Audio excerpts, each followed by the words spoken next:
ICT বিষয়ে দ্বিতীয় অধ্যায় সম্পর্কিত ঢাকা বোর্ড 2019 সালে যে প্রশ্নটি পড়েছিল ওই প্রশ্নের খ নাম্বারে অনুধাবনমূলক প্রশ্নে বলা ছিল ডেটা কমিউনিকেশনে সিনক্রোনাস সুবিধাজনক ব্যাখ্যা করো।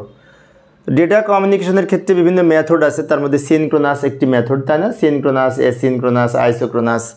তো সিনক্রোনাস কেন সুবিধাজনক সেই ব্যাপারে আমরা এখানে লিখব। তো আমরা জানি সিনক্রোনাস পদ্ধতিতে এক কম্পিউটার থেকে আর এক কম্পিউটারে ব্লক আকারে ডেটা ট্রান্সফার হয়, তাই একে ব্লক বাই ব্লক সিস্টেম বলে। তো আমরা এইভাবে ব্যাখ্যাটা দিতে পারি, সিনক্রোনাস ডেটা ট্রান্সমিশন সুবিধাজনক। ব্যাখ্যা নিম্নরূপ। প্রথমে সিনক্রোনাস কাকে বলে, কিভাবে কাজ করে সে সম্পর্কে কিছু কথা লিখব। যে ট্রান্সমিশন সিস্টেমে প্রেরক প্রতিবার 80 থেকে 132টি ক্যারেক্টার একটি ব্লক তৈরি করে ট্রান্সমিট করে তাকে সিনক্রোনাস ডেটা ট্রান্সমিশন বলে। অর্থাৎ সিনক্রোনাস ডেটা ট্রান্সমিশনের বৈশিষ্ট্য হচ্ছে একটা করে ব্লক এক কম্পিউটার থেকে আরেক কম্পিউটারে যাবে এবং প্রতিটি ব্লকে কমপক্ষে 80 থেকে 132টি অক্ষর বা ক্যারেক্টার থাকে। তো এখন যেহেতু একটা করে ব্লক এক কম্পিউটার থেকে আরেক কম্পিউটারে যায়, তো স্পিড দ্রুত পাওয়া যায়, তাই না? তো আমি কিছু লিখে এর সুবিধা আলোচনা করব। কাকে বলে লেখার পরে সুবিধা আঁকবো। তোমাদের অবশ্য ছবি অঙ্কন করার দরকার নেই, এখন সুবিধাগুলো গুরুত্বপূর্ণ এখন লিখব। প্রথমত, সিনক্রোনাস ট্রান্সমিশনের দক্ষতা অ্যাসিনক্রোনাসের তুলনায় বেশি। অ্যাসিনক্রোনাস পদ্ধতিতে একটা করে অক্ষর এক কম্পিউটার থেকে আরেক কম্পিউটারে যায়। অ্যাসিনক্রোনাসকে বলা হয় character by character transmit system, একটা করে অক্ষর যায়। বাট সিনক্রোনাসে কী হয়, কমপক্ষে 80টা অক্ষরে একবারে যায়, তাহলে স্পিড বেশি পাওয়া যাবে, তাই না?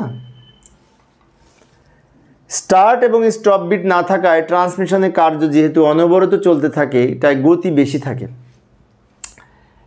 অ্যাসিনক্রোনাসে স্টার্ট বিট এবং স্টপ বিট থাকে, এটা তো আমরা জানি। বাট সিনক্রোনাসে স্টার্ট বিট বা স্টপ বিট না থাকায় স্পিড বেশি পাওয়া যায়।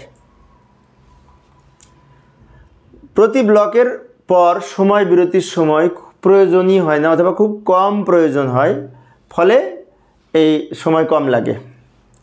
প্রতিটি ব্লকের শুরুতে হেডার এবং শেষে ট্রেলার থাকার কারণে ব্লকের ভেতরকার ভুল থাকলে তা নির্ণয় করা, সংশোধন করা সহজ হয়, এটাও একটা সুবিধা। সিনক্রোনাসের শুরুতে একটি হেডার থাকে 2 বাইটের, শেষে আবার একটি ট্রেলার থাকে 2 বাইটের, এবং এই হেডার ট্রেলার থাকার কারণে যদি এই একটা ব্লকের মধ্যে কোনো ভুল থাকে সেটা সংশোধন করা সহজ হয়। আরও লিখতে পারি, কম্পিউটার থেকে কম্পিউটারে, মোবাইল থেকে কম্পিউটারে, কম্পিউটার থেকে মোবাইলে, ল্যাপটপ থেকে ক্যামেরা মোবাইলে ইত্যাদি ডেটা স্থানান্তরের ক্ষেত্রে এই সিনক্রোনাস ট্রান্সমিশন ব্যবহার করা হয়।